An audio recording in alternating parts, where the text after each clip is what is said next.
What happens when the weakest member of the pack becomes the only one who can save them all? For Arya Thornwood, life as an Omega meant invisible suffering.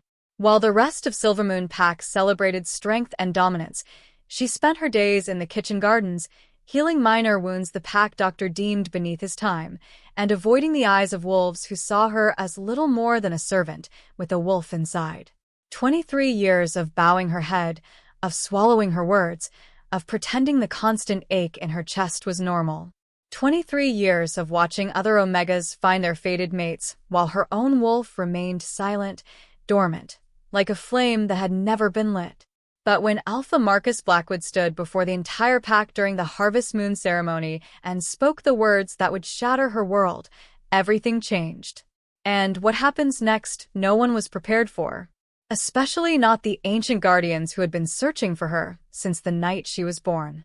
The ceremony grounds blazed with torchlight. Arya stood in the center of the clearing, her simple gray dress a stark contrast to the elaborate furs and leather worn by the ranked wolves surrounding her. The mate bond had pulled tight 3 days ago, during the pack hunt.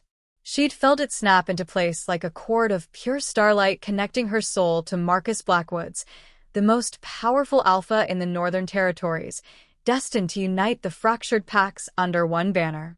The user prompt is empty, so I cannot provide a summary in the user's language. However, based on the thinking block alone, here is a summary.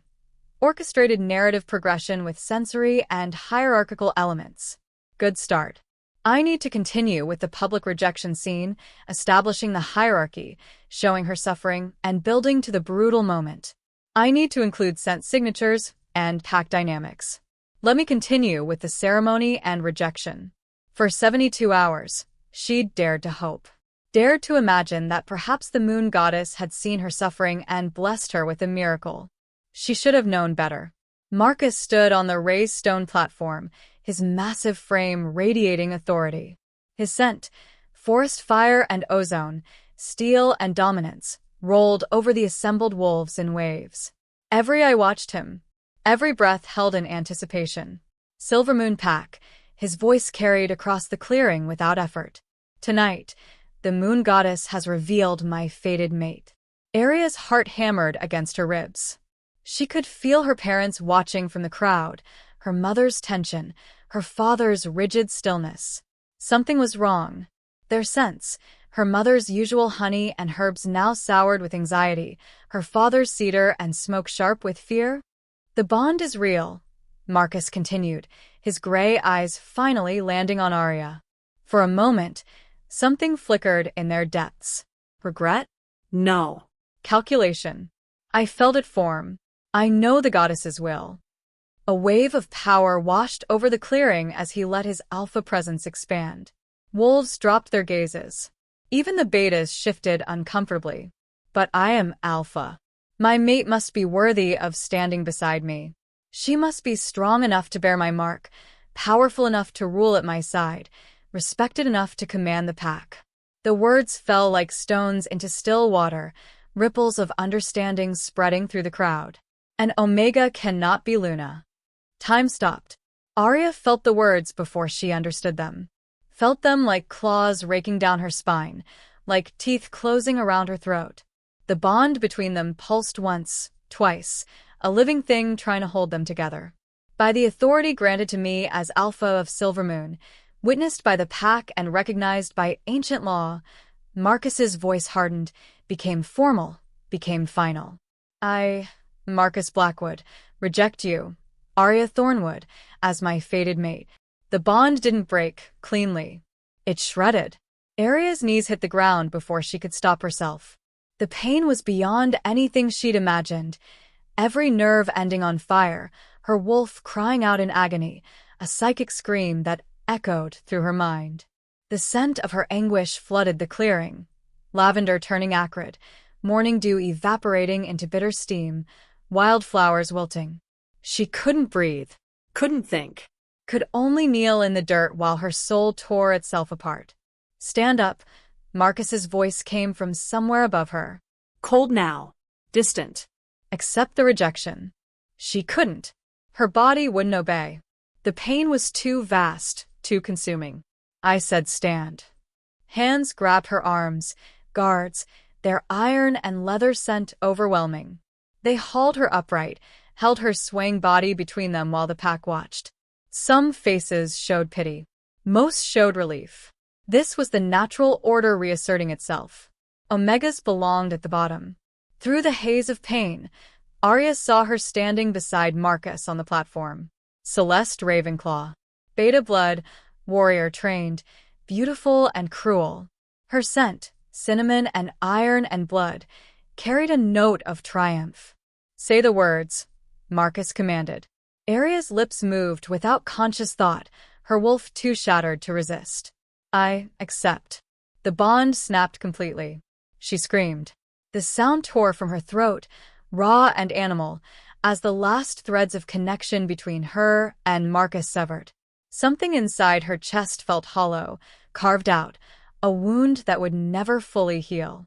Remove her, Marcus said, already turning away, already reaching for Celeste's hand. She is no longer pack. The guards dragged her toward the border. Behind them, the ceremony continued. Marcus's voice rang out again, this time warm, this time welcoming, as he offered Celeste the Luna ceremony. The pack cheered. Arya's parents stood frozen at the edge of the crowd. Her mother's face was pale, her father's jaw clenched. She looked at them, pleading, desperate. They'd never stood up for her, but surely now, surely when she was being cast out to die. Her father's eyes met hers for one moment. Then he looked away. Her mother made a small sound, half sob, half gasp, but her father's hand on her arm held her in place. They would not help. They would not interfere. Whatever secret they carried, whatever fear controlled them, it was stronger than their love for their only child. The guards marched her past the border markers, past the protection of pack territory, and released her with a shove that sent her sprawling onto frozen ground. Don't come back, one of them said, not unkindly. The Alpha's mercy ends at the border. Past that, you're just prey. They left her there as the first snowflakes began to fall. Arya lay on the frozen earth, her body still screaming from the rejection, her mind fractured by pain. The temperature was dropping rapidly. A late autumn storm moving in from the northern mountains, the kind that killed travelers caught unprepared. She wore only the thin ceremony dress, no cloak, no shoes designed for wilderness. She was going to die out here. The thought drifted through her mind with strange clarity. Maybe that was mercy. Maybe death was easier than living with this hollow space where her wolf should have been, where her mate bond had burned so bright and brief. Arya forced herself to her hands and knees, forced herself to crawl forward, though she had no destination in mind. Pure instinct drove her now, the same instinct that made wounded animals seek shelter, that gave dying creatures one last surge of strength. The forest grew denser around her. Snow fell harder, coating her hair and shoulders, numbing her fingers. Her scent grew fainter, harder to track, lost in the storm. Good. If she was going to die, at least she wouldn't be hunted for sport. Time became meaningless. She might have crawled for hours or minutes. The world narrowed to the next handhold, the next painful movement forward. Blood from her scraped palms left dark spots in the snow. Then, a shape loomed ahead through the white curtain of falling snow. A structure. Arya's blurring vision couldn't make out details, but it looked like salvation. An abandoned barn, half collapsed, its roof mostly intact. She dragged herself through the broken door and collapsed onto moldy hay, her body finally giving out. The wind howled outside, but here in the darkness, she was marginally protected. Not enough. Not nearly enough. Her body temperature was dropping dangerously. She could feel her heartbeat slowing, her thoughts becoming sluggish. The hollow space where her wolf had been felt like a void pulling her down into darkness. This is it, she thought. This is where it ends. She closed her eyes. Somewhere in the distance between waking and oblivion, Arya became aware of warmth. Not the numb cold she'd accepted, but actual heat pressing against her sides, her back, surrounding her. She tried to open her eyes, but her lids were too heavy. A sound reached her through the storm's howl. Low. Rumbling. Not threatening, protective. Wolves. Her consciousness flickered. Surely this was death. Surely she was hallucinating. No wild wolves would warm a dying girl. They would kill her or leave her. But the heat was real. The breathing she felt against her neck was real. Arya forced her eyes open to slits. 1. A massive gray wolf lay pressed against her left side, its body radiating heat like a furnace. 2. A silver wolf on her right, equally large, its tail curled around her feet. 3. A tawny beast positioned at her back, forming a wall against the wind that crept through the barn's cracks. 4, 5, 6 more wolves arranged in a protective circle around her, some positioned near the door, others filling gaps in the walls with their bodies. 7, 8, 9 she lost count as her eyes drifted shut again. 10. The last one she saw was the largest, positioned directly in front of her like a sentinel. Its fur was so dark it seemed to absorb light, and its eyes. Even in her fading consciousness, she noticed its eyes. Gold. Not the yellow gold of normal wolves, but the gold of ancient coins, of crowns, of things long buried and precious. Those eyes watched her with an intelligence that made her wolf stir for the first time since the rejection. Not stir. Wake. Sleep. A voice rumbled. Not in her ears, but in her mind. You're safe. We've been waiting for you. Arya slipped into darkness, but this time it wasn't the void of death.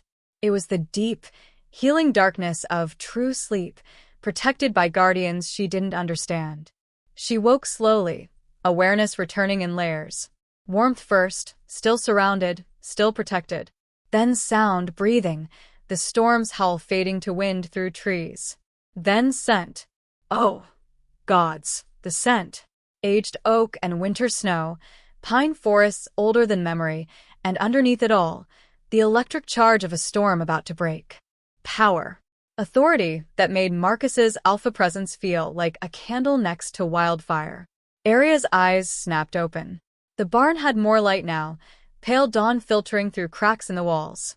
The wolves remained in their protective circle, but they were awake.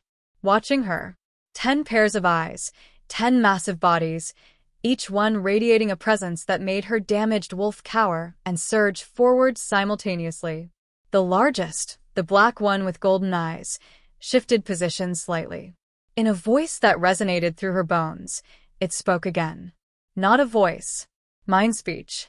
Direct communication between wolves. You're awake. Good. We worried the cold had taken you too far.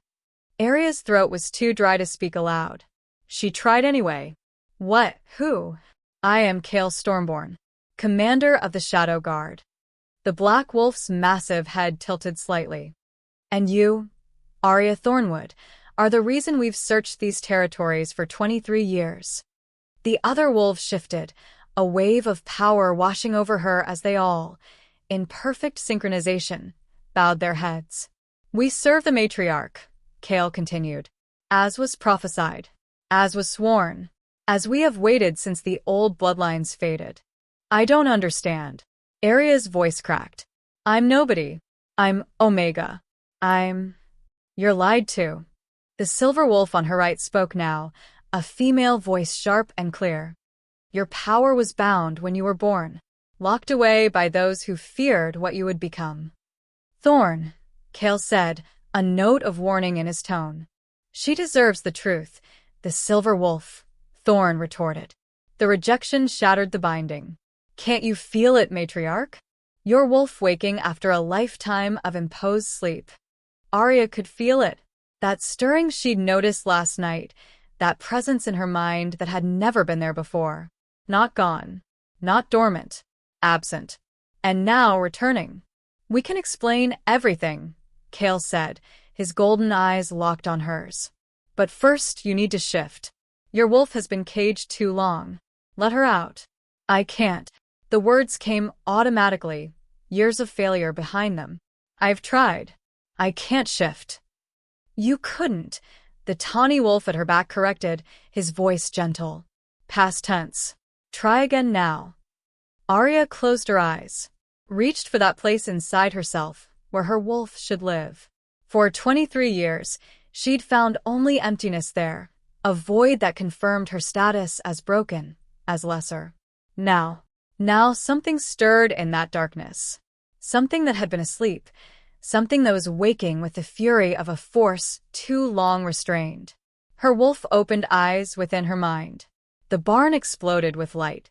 Arya's body convulsed as power she'd never felt before surged through every nerve, every cell. The Shadow Guard leaped back, giving her space as her transformation began. This wasn't the smooth shift of experienced wolves. This was violent, overwhelming, the dam finally breaking after decades of pressure. But there was no pain, instead, euphoria. Freedom. Coming home to herself after a lifetime of exile. Her bones didn't snap. They flowed, restructuring themselves with liquid grace. Her spine lengthened, her limbs reformed, her skull reshaped. Fur erupted from her skin, not the gray or brown of common wolves, but pure white shot through with threads of silver that caught the dawn light like starlight made solid. She grew. And grew.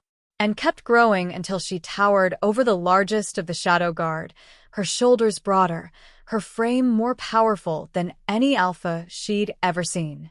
Energy crackled along her fur, visible to the naked eye. The scent of her transformation filled the barn, lavender so concentrated it was intoxicating, morning dew from the beginning of time, wildflowers from the moon goddess's own garden. Arya opened her eyes. They glowed. Pure silver, bright enough to cast shadows. Her wolf's voice filled her mind, strong and clear and ancient. I am awake. I am free. Never again will we bow. Arya threw back her head and howled. The sound shook the barn's foundations. Snow cascaded from trees half a mile away. Birds took flight in startled clouds. And somewhere in Silvermoon territory, Marcus Blackwood froze mid-step, his wolf whimpering in sudden, inexplicable fear. When the howl faded, silence fell like a blanket. Chaol Stormborn stood in his wolf form before her, his head still bowed. But now she understood why.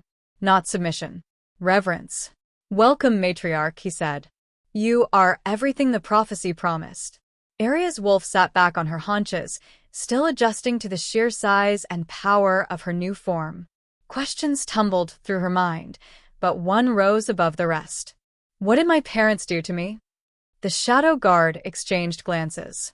Finally, the tawny male, she caught his name from his thoughts, Rowan, spoke. Perhaps we should shift to human form for this conversation. Some truths are better shared while looking each other in the eye. One by one, the guard shifted.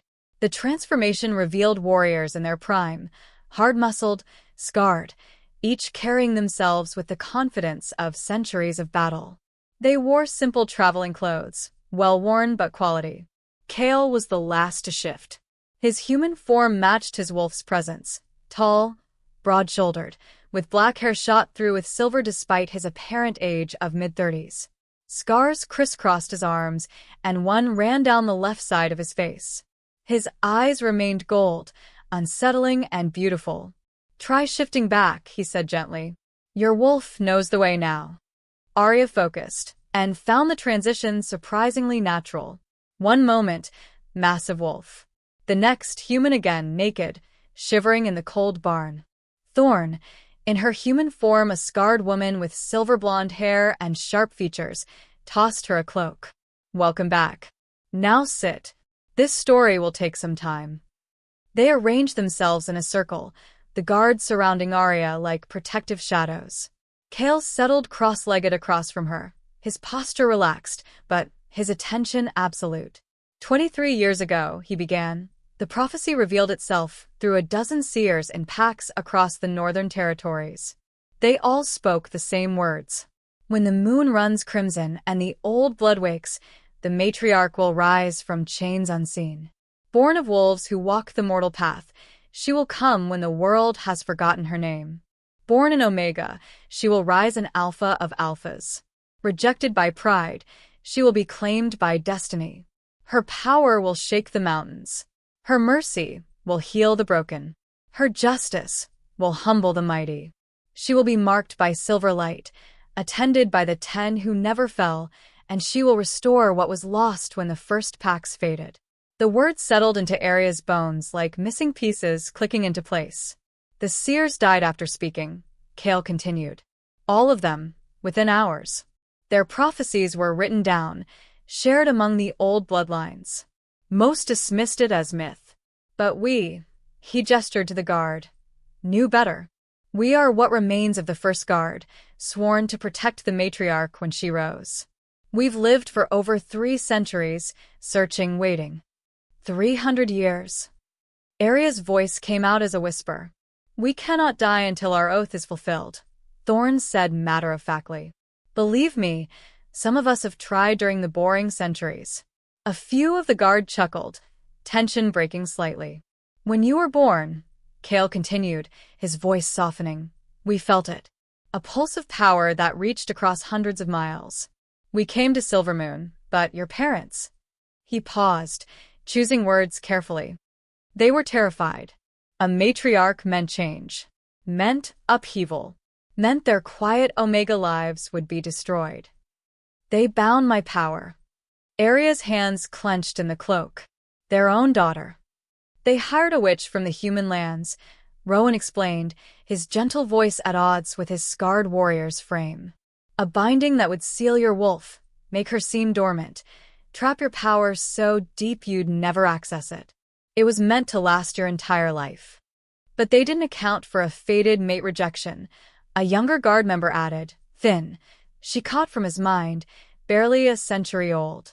The magical backlash from severing a bond the moon goddess herself forged, it shattered the binding like glass. Arya sat in stunned silence, processing. Her entire life. The weakness, the humiliation, the certainty that she was broken. All of it had been a lie. A cage built by the 2 people who should have protected her above all others. Why are you telling me this? She asked finally. Why not just take me away? Train me in secret. Because you need to choose, Chaol said, his gold eyes locked on hers with an intensity that made her breath catch. We can tell you what the prophecy says. We can train you, protect you, serve you. But we cannot force you to accept what you are.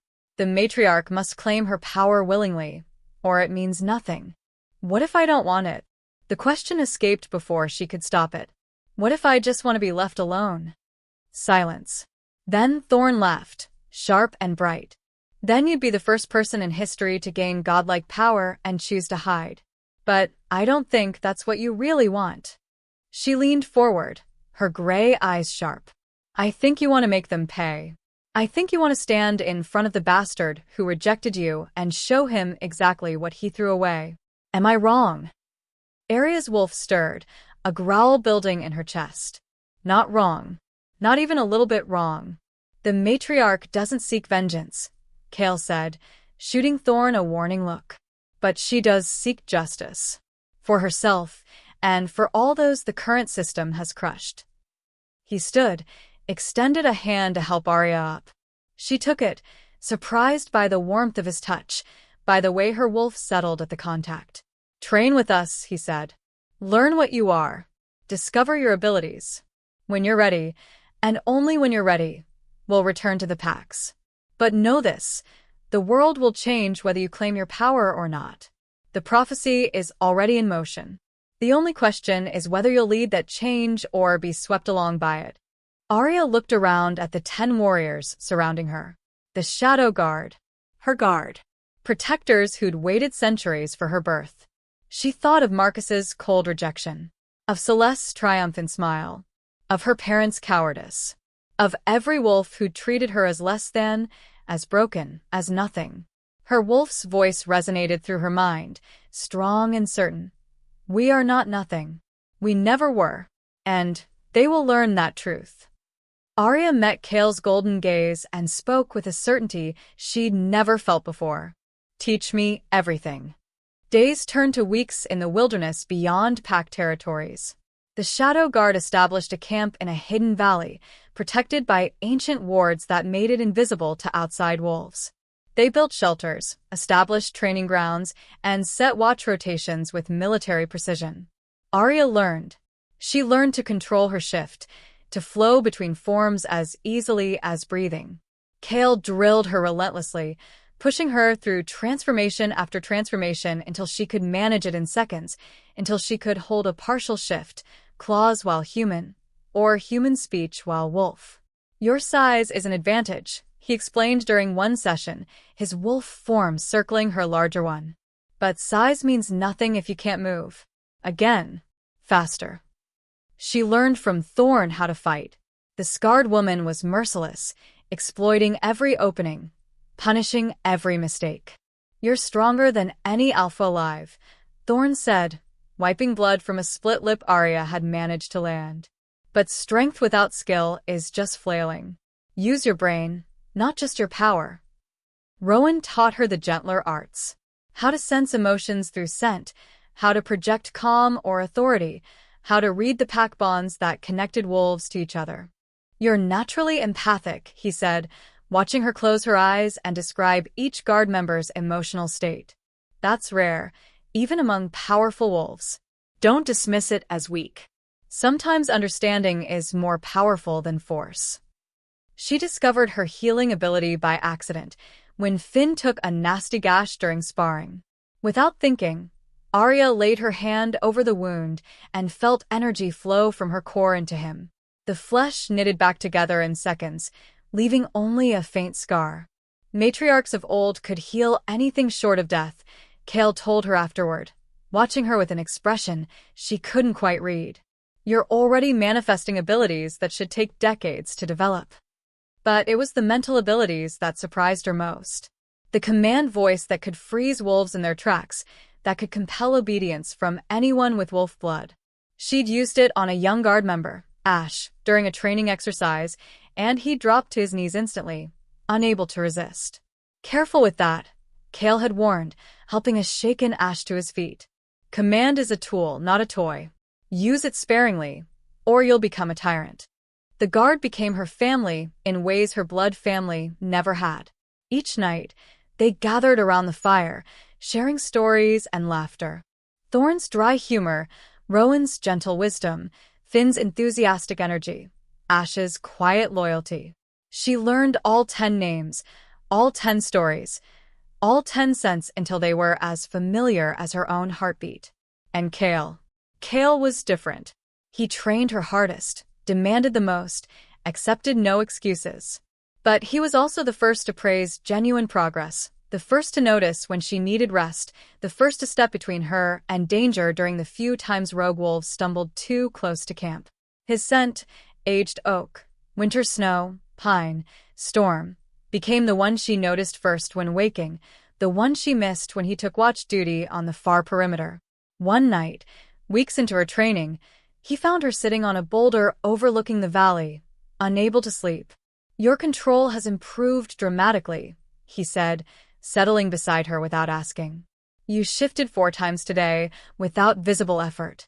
But I still can't beat Thorn in combat, Arya replied, pulling her knees to her chest. You will. He said it with such certainty that she turned to look at him.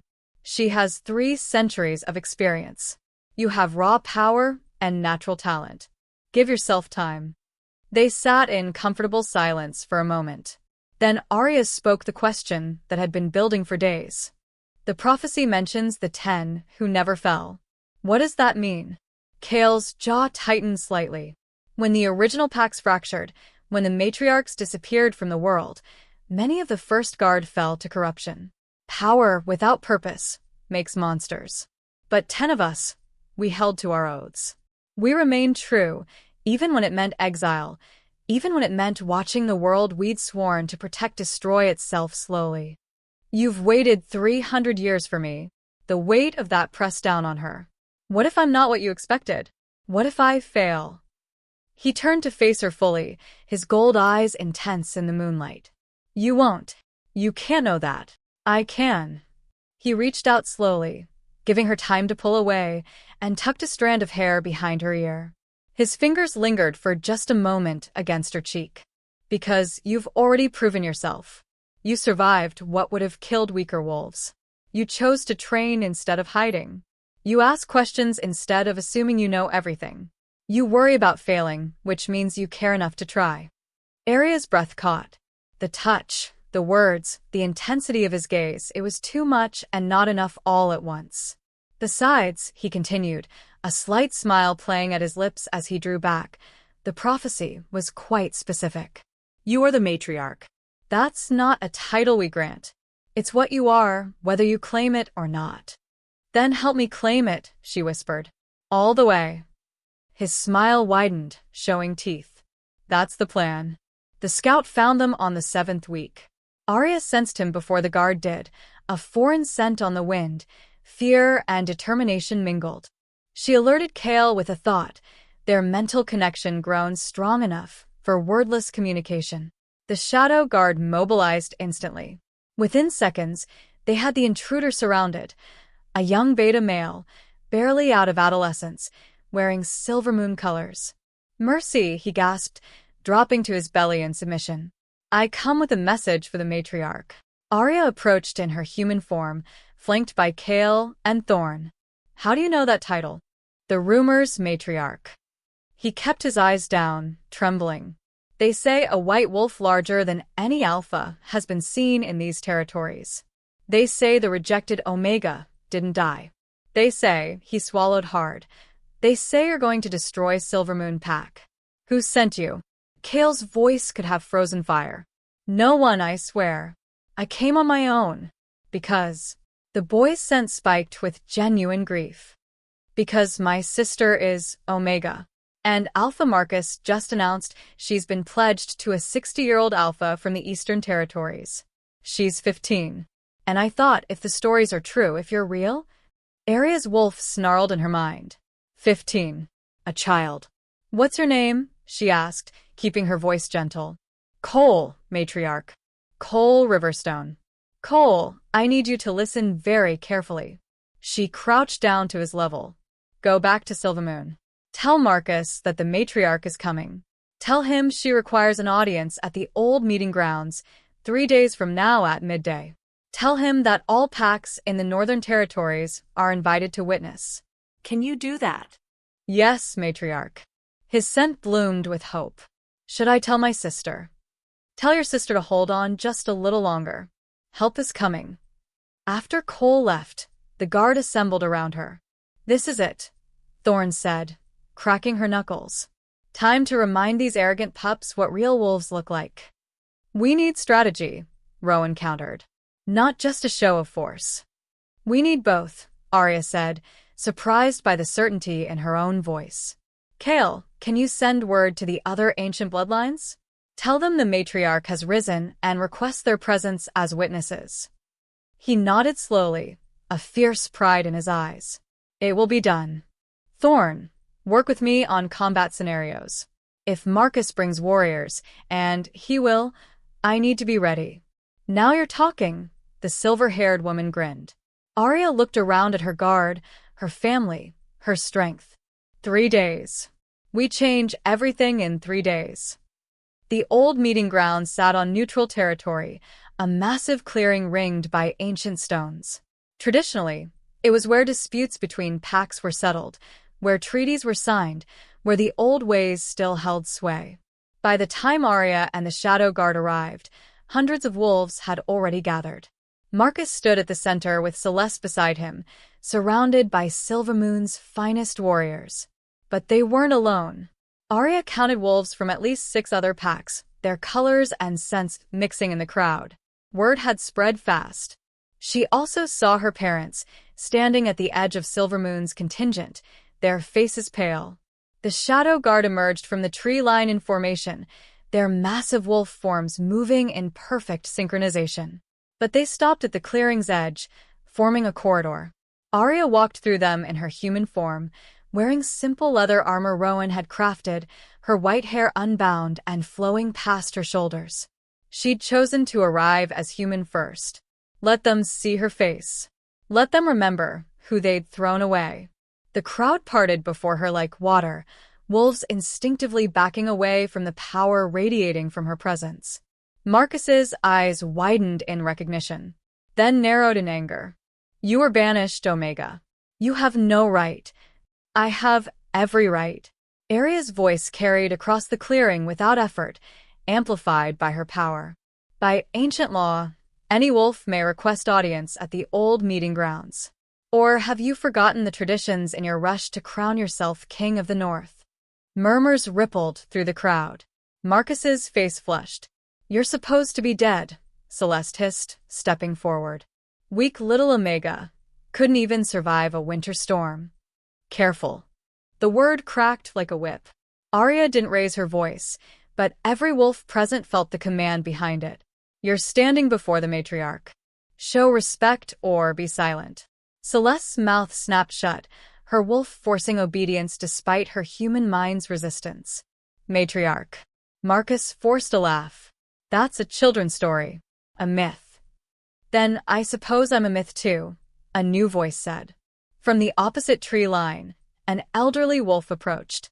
His human form was bent with age, but his eyes were sharp and knowing. Several wolves gasped, dropping to their knees. Elder Blackthorn, someone whispered. The last of the old blood seers. I saw the prophecy the day it was given, the old seer said, his voice carrying despite its frailty. Watch my wife die speaking it. I've waited 23 years to see if it would come true. He looked at Arya, and tears streamed down his weathered face. And here you stand, the matriarch risen, the old blood awake. This is insanity, Marcus snarled. She's Omega, powerless. This is some trick. Then let her prove otherwise, Celeste interrupted, her sense sharp with bloodlust and calculation. Single combat. If she's truly this matriarch, she should be able to defeat one wolf, shouldn't she? Arya saw the trap. Saw Celeste's confidence, her certainty of victory. Saw Marcus's cruel smile. I accept, Arya said calmly. Kale's mental voice touched her mind. Be careful. She's more skilled than she appears. I know. But this needs to happen. They need to see. The crowd formed a circle. Celeste stripped off her outer clothes, preparing to shift. Arya simply stood, waiting. Aren't you going to shift? Celeste mocked. Or can't you? Maybe the stories about your wolf are lies too. Oh, I can shift, Arya said softly. But I want you to remember this moment. Remember my face. Remember that you had every chance to back down. Then she shifted. The transformation was instant. One heartbeat human. The next heartbeat the massive white wolf with silver threading through her fur and eyes that glowed like captured starlight.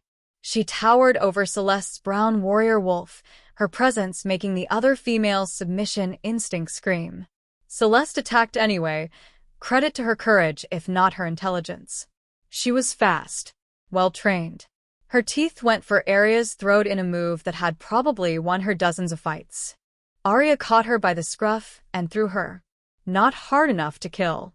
Hard enough to make a point. Celeste hit the ground 20 feet away, rolled, came up snarling. Attacked again. Got swatted aside like an annoying insect. Again. And again. Each attempt more desperate, each counter from Arya more effortless. The watching crowd began to understand. This wasn't a fight. This was a lesson. Finally, Celeste lay panting on the ground, unable to rise, her wolf whimpering in submission. Arya placed one massive paw on her chest, holding her down without effort, and looked at Marcus. Do you yield? She asked in mind speech that everyone present could hear. I yield, Celeste gasped. Matriarch, I yield. Arya stepped back, allowing her to rise. Celeste limped to Marcus's side, her head down, thoroughly defeated.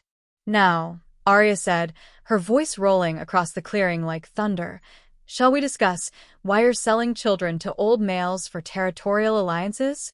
The accusation hung in the air. Marcus's sense spiked with anger and fear. Pack business is not. Pack business is my business. The command voice hit like a physical force. Wolves across the clearing dropped to their knees, unable to resist. Even Marcus swayed, his wolf bowing despite his human will. Every pack in these territories falls under the matriarch's authority. Or have you forgotten that too in your arrogance? Marcus fought against the compulsion, his face red with effort. You have no authority. Then let me introduce you to those who do. Kale shifted to human form and stepped forward, his gold eyes blazing.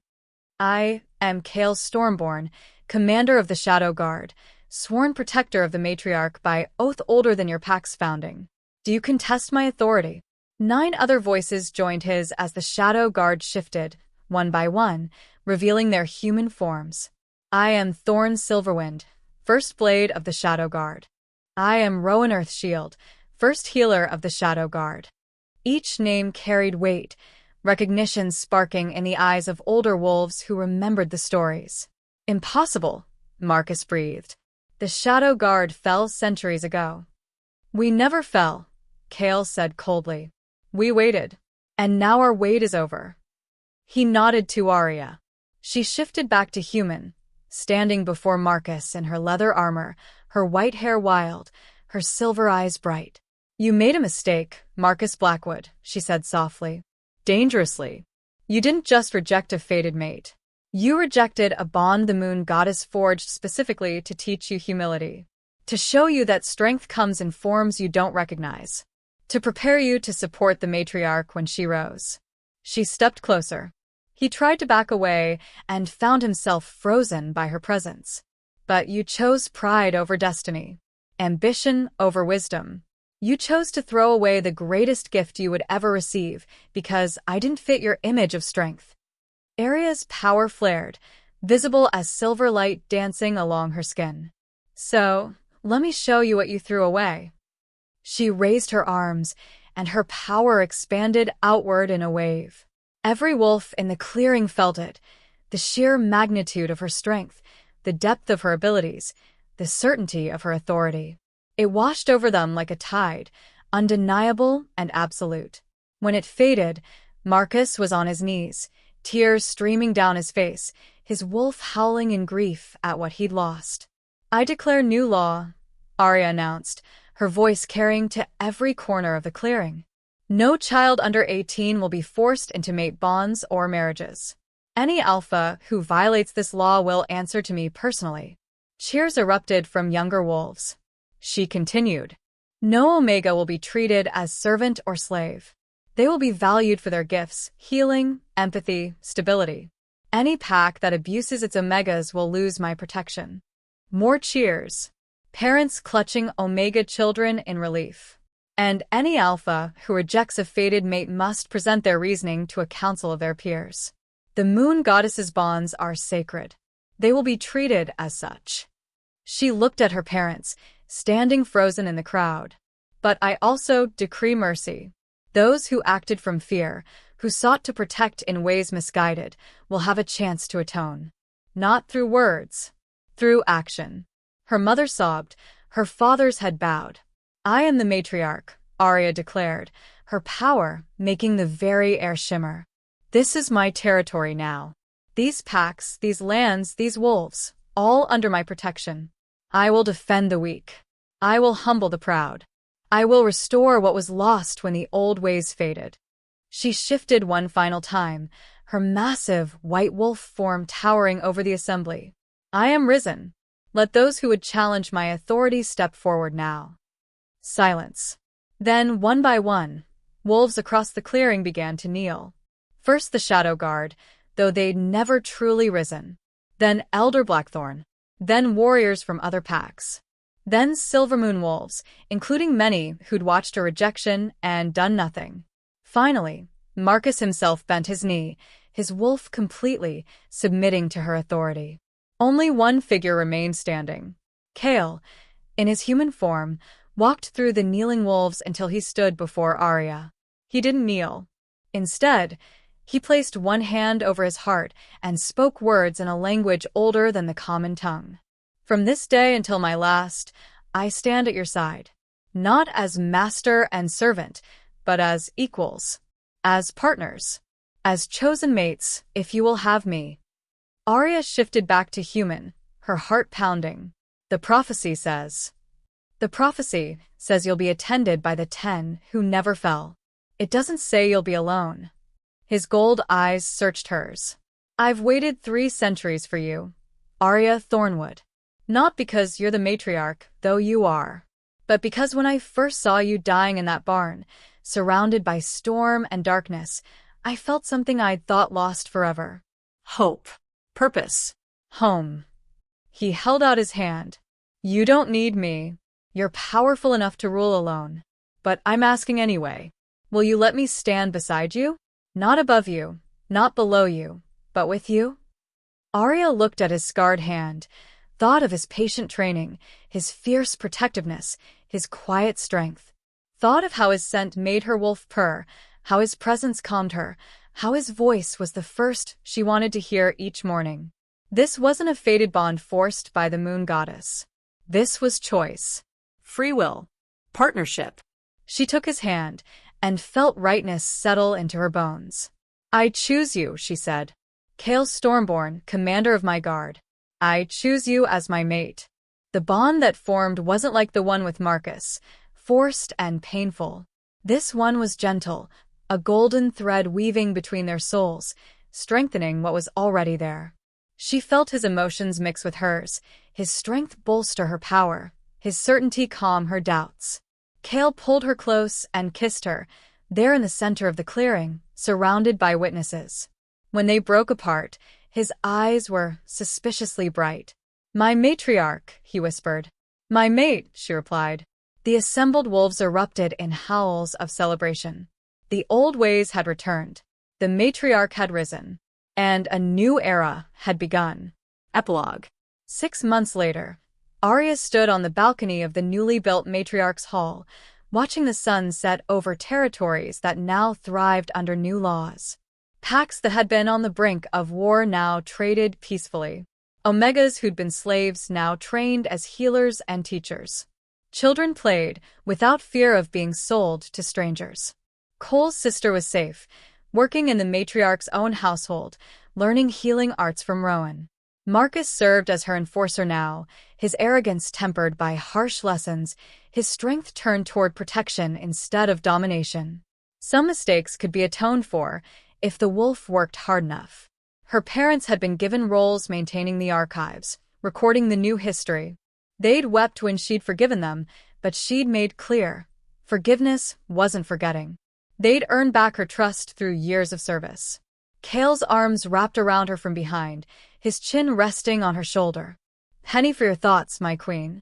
I was thinking, she said, leaning into his warmth, that 6 months ago, I was dying in a barn. And now you rule half the northern territories, command the respect of every major pack, and have successfully terrified several would-be challengers into behaving. She laughed. Is that all? Oh, and you've made me the happiest male alive. He kissed her neck, his bite gentle and playful. There's that too. A howl rose from the valley below, Thorn, probably harassing new recruits. The Shadow Guard had expanded, taking on promising wolves from all packs to train in the old ways. But darker things stirred on the horizon. Reports came in from the far southern territories of packs falling to some kind of corruption. Wolves turned savage and mindless. The blood moon approached, and with it, prophecies spoke of ancient evils waking. We should go inside, Chaol said, sensing her shift in mood. The council meeting starts soon.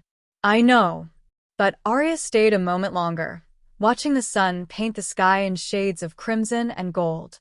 She was the matriarch. She'd been rejected, had nearly died, had risen from nothing to claim her rightful place. She'd found family in warriors who'd waited centuries for her. She'd found love with a male who chose her freely. She'd found strength she never knew existed. And whatever came next, whatever darkness threatened, whatever challenges arose, she would face it as she'd faced everything else. Not as broken Omega Arya Thornwood. As the matriarch. As queen. As herself, fully realized. She turned in Chaol's arms and kissed him, tasting future and promise on his lips. Come on, she said, taking his hand. We have a world to protect. And so Arya's journey from rejected Omega to matriarch became legend. She'd been thrown away like garbage and had risen to become the most powerful wolf in generations. She'd transformed pain into purpose, betrayal into strength, death into rebirth. Her story taught those who heard it that sometimes the weakest among us are only weak because others fear their true power. That rejection, however painful, can be the catalyst that frees us from cages we didn't know existed. That true strength comes not from dominating others, but from protecting those who cannot protect themselves. What will you do when life rejects you? Will you accept that judgment, or will you rise and claim the power that was always yours? The matriarch chose to rise. What will you choose? If you enjoyed this story of transformation and power, please like this video and leave a comment telling me your favorite moment. Was it the first shift? The confrontation with Marcus? The moment she chose Kale? I want to hear from you. Subscribe to the channel and hit that notification bell so you never miss the next chapter. Because this is only the beginning of Arya's story.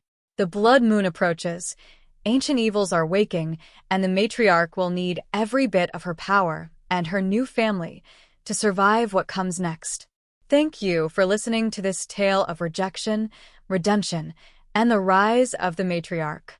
We'll see you in the next chapter, when the darkness comes calling and Arya must prove once again that she is exactly what the prophecy promised.